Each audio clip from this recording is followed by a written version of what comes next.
Minha gente querida, muito bem-vindos a todos, muita paz, muita alegria e muito amor.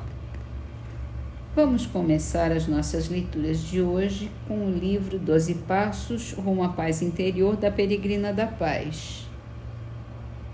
E começamos um novo capítulo, da minha correspondência. São perguntas e respostas que provavelmente ela recebeu a pergunta e respondeu e publica agora no livro as que ela achou mais interessantes. Então a primeira pergunta é assim: você trabalha por uma nova maneira de viver? E ela responde: trabalho por viver de maneira incomum. Dou o que posso através de pensamentos, palavras e obras, tanto àqueles cujas vidas eu toco, quanto a toda a humanidade. Em retorno, aceito que as pessoas me queiram dar, mas nunca lhes peço coisa alguma. Tanto as pessoas quanto eu somos abençoados por nossas dádivas recíprocas.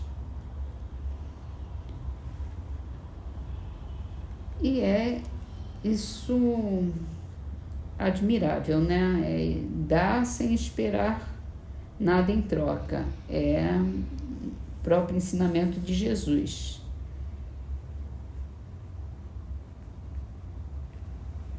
Dar da sua sabedoria, dar da sua experiência e aceitar receber a experiência, a sabedoria, o amor do outro também. No Livro dos Espíritos, estamos aqui em mais uma pergunta sobre as ocupações e missões dos espíritos. E agora vai falar mais sobre missões mesmo. Os espíritos que têm missões a cumprir, eles as cumprem na erraticidade ou quando encarnados. Podem tê-las num e noutro estado. Para certos espíritos errantes, é uma grande ocupação. Vamos lembrar, né, que erraticidade e espírito errante tem a ver com a vida espiritual. Entre uma reencarnação e outra se diz que está na erraticidade, que o espírito é errante, porque ele está numa fase temporária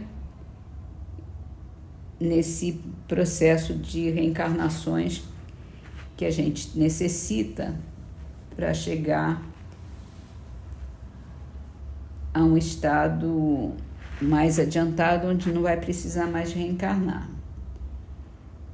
Então, enquanto a gente está nessa fase, cada vez que a gente desencarna, se torna um espírito errante. Então, a pergunta se a gente cumpre uma missão na erraticidade ou quando encarnado, o espírito de verdade responde que pode ser num caso ou no outro. A missão a gente pode ter sempre, em qualquer estado. Vale lembrar que quando a gente está encarnado tem uma situação em que a gente está mais vulnerável às nossas deficiências, às nossas imperfeições. E é uma situação em que a gente pode errar com muita facilidade, porque o mundo físico tem um poder sedutor de ilusão que a gente acaba se desviando do caminho sem, às vezes, até perceber. Quando a gente vê, já errou, já fez coisa que não devia, já falou que não devia. os estímulos externos são muito maiores e a gente vive num mundo com mais contradições do que no mundo espiritual, que, digamos, se a gente tem uma certa evolução, vai estar com espíritos bem evoluídos, que estão nos ajudando, que estão colaborando com a gente, que estão nos ajudando o tempo todo. Espíritos bons que a gente vai ter mais paz, mais tranquilidade, mais harmonia e dificilmente vai fazer o que não deve, falar o que não deve. Nessa situação, nesse mundo espiritual, a gente pode ter como missão ajudar as outras pessoas também, ajudar os nossos irmãos que estão em posição que a gente já esteve, que a gente pode entender melhor. Mas a missão aqui na Terra é mais difícil para todos nós. Bem, assim dito, vamos para o livro A Gênese. E aqui a gente está falando das curas dentro do capítulo dos milagres do Evangelho, e hoje a gente fala sobre a cura do cego de nascença. Está em João, capítulo 9, versículos de 1 a 34. É uma historinha longa aqui. Jesus, ao passar, viu um homem que era cego desde que nascera. E seus discípulos fizeram essa pergunta: Mestre, esse homem pecou ou os que o puseram no mundo é que pecaram? Por que ele nasceu cego? Jesus lhes respondeu: Não é pecado dele nem dos que o puseram no mundo, mas para que nele se patenteiem as obras do poder de Deus. É preciso que eu faça as obras daquele que me enviou, enquanto é dia. Depois vem a noite, na qual ninguém pode fazer obras. Enquanto eu estou no mundo, eu sou a luz do mundo. Tendo dito isso, cuspiu no chão e, havendo feito lama com a sua saliva, ungiu com essa lama os olhos do cego e lhe disse: Vai se lavar na piscina de Siloé, que significa enviado. Ele foi, lavou-se e voltou, vendo claro. Seus vizinhos e os que o viam antes a pedir esmolas diziam: Não é esse que estava sentado e pedia esmola? Uns respondiam: É ele. Outros diziam: Não, parece com ele. O homem, porém, lhes dizia: Sou eu mesmo. Então lhe perguntaram: Como se abriram seus olhos? E ele respondeu: Aquele homem que se chama Jesus fez um pouco de lama e passou nos meus olhos, dizendo: Vai à piscina de Siloé e se lave. Fui, me lavei e vejo. Então lhe disseram: Onde está ele? E o homem respondeu: Não sei. Levaram então aos fariseus o homem que estivera cego. Ora, fora num dia de sábado que Jesus fizera aquela lama e lhe abrira os olhos. Os fariseus também o interrogaram para saber como recobrara a vista. Ele lhes disse: Ele me pôs lama nos olhos, eu me lavei e vejo. Ao que alguns fariseus retrucaram: Esse homem não é enviado de Deus, pois que não guarda o sábado. Outros, porém, diziam: Como pode um homem mau fazer prodígios tais? Havia, a propósito, dissensão entre eles. Então disseram de novo ao que era cego: E tu que dizes desse homem que te abriu os olhos? E ele respondeu: Digo que é um profeta. Mas os judeus não acreditaram que aquele homem que tinha estado cego e que tinha recobrado a vista, enquanto não fizeram vir o pai e a mãe dele e os interrogaram assim: esse é vosso filho que dizem ter nascido cego? Como é que ele agora vê? E o pai e a mãe responderam: sabemos que esse é nosso filho e que nasceu cego, porém não sabemos como agora vê e tampouco sabemos quem lhe abriu os olhos. Interroguem-no. Ele já tem idade, ele pode responder por si mesmo. Seu pai e sua mãe falavam desse modo porque temiam os judeus, visto que estes já haviam resolvido em comum que quem quer que reconhecesse a Jesus como o Cristo seria expulso da sinagoga. Foi isso que obrigou o pai e a mãe do rapaz a responderem: ele já tem idade, interroguem-no. Pela segunda vez chamaram o homem que estivera cego e lhe disseram: glorifique a Deus, sabemos que esse homem é um pecador. Ele lhes respondeu: se é um pecador, não sei. Tudo o que sei é que eu estava cego e agora eu vejo. Tornaram a lhe perguntar: o que ele fez, como abriu seus olhos? E o homem respondeu: já disse. E vocês ouviram bem. Por que querem ouvi-lo pela segunda vez? Será que querem se tornar seus discípulos? Ao que eles o carregaram de injúrias e lhe disseram: seja você seu discípulo, quanto a nós somos discípulos de Moisés.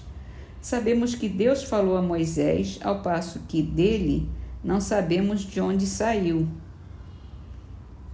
E o homem respondeu: é de espantar que não saibas de onde ele é e que me tenha aberto os olhos. Ora, sabemos que Deus não exalça os pecadores, mas aquele que o honre e faça a sua vontade, a esse Deus exalça. Desde que o mundo existe, jamais se ouviu dizer que alguém tenha aberto os olhos a um cego de nascença. Se esse homem não fosse um enviado de Deus, nada poderia fazer de tudo o que tem feito. E os fariseus lhe disseram: você é todo pecado desde o ventre de sua mãe e quer ensinar-nos a nós. E o expulsaram. Essa narrativa tão simples e singela traz em si evidente o cunho da veracidade. Nada aí há de fantasia, nem de maravilhoso. É uma cena da vida real apanhada em flagrante. A linguagem do cego é exatamente a desses homens simples nas quais o bom senso supre a falta de saber e que retrucam com bonomia aos argumentos de seus adversários, expendendo razões a que não faltam justeza nem oportunidade. O tom dos fariseus, por outro lado, é o dos orgulhosos que nada admitem acima de suas inteligências e que se enchem de indignação à simples ideia de que um homem do povo lhes possa fazer observações. Afora a cor local dos nomes, pode-se dizer que é um fato de nosso tempo também. Ser expulso da sinagoga equivalia a ser posto fora da igreja. Era uma espécie de excomunhão. Os espíritas, cuja doutrina é a do Cristo, de acordo com o progresso das luzes atuais, são tratados como os judeus que reconheciam em Jesus o Messias. Excomungando-os, a igreja os põe fora de seu seio, como fizeram os escribas e os fariseus com os seguidores do Cristo. Assim, aí está um homem que é expulso, porque não pode admitir que seja um possesso do demônio aquele que o curara, e porque rende graças a Deus pela sua cura. Não é o que fazem com os espíritas, obter dos espíritos salutares conselhos, a reconciliação com Deus e com o bem, curas. Tudo isso é obra do diabo, e sobre os que conseguem isso, lança-se anátema. Não se tem visto padres declararem do alto do púlpito que é melhor uma pessoa conservar-se incrédula do que recobrar a fé por meio do espiritismo? Não há os que dizem a doentes que não deviam ter procurado se curar com os espíritas que possuem esse dom, porque esse dom é satânico? Não há os que pregam que os necessitados não devem aceitar o pão que os espíritas distribuem, por ser do diabo esse pão? Que outra coisa diziam ou faziam os padres, os fariseus e os judeus? Aliás, fomos avisados de que tudo hoje tem que se passar como ao tempo do Cristo.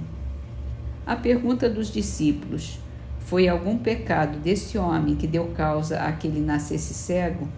Revela que eles tinham a intuição de uma existência anterior, pois, do contrário, ela careceria de sentido, visto que um pecado só pode ser causa de uma enfermidade de nascença se cometido antes do nascimento, portanto, numa existência anterior.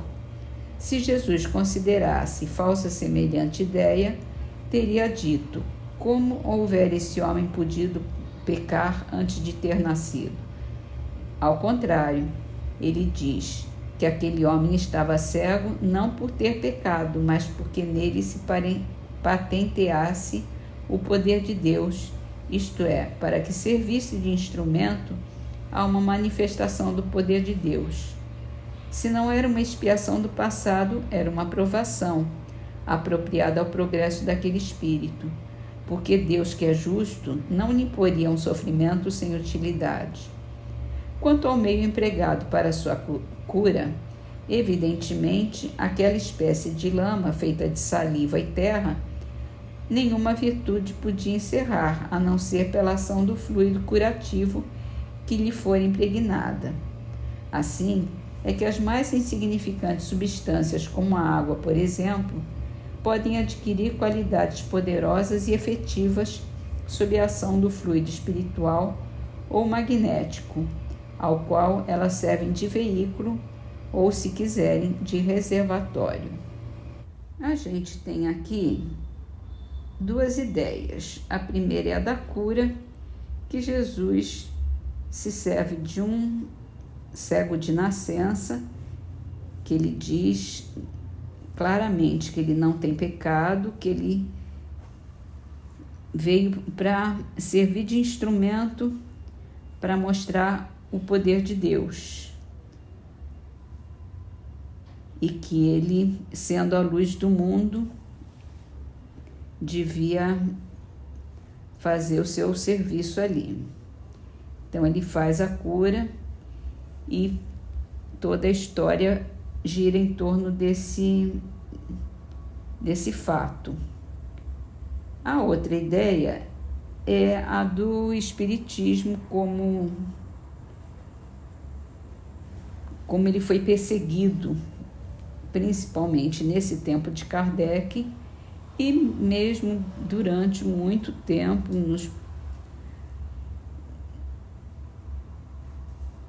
na primeira metade do século XX, ainda havia muita perseguição, ainda havia muita crítica, ainda tentaram de diversas formas fazer o espiritismo cair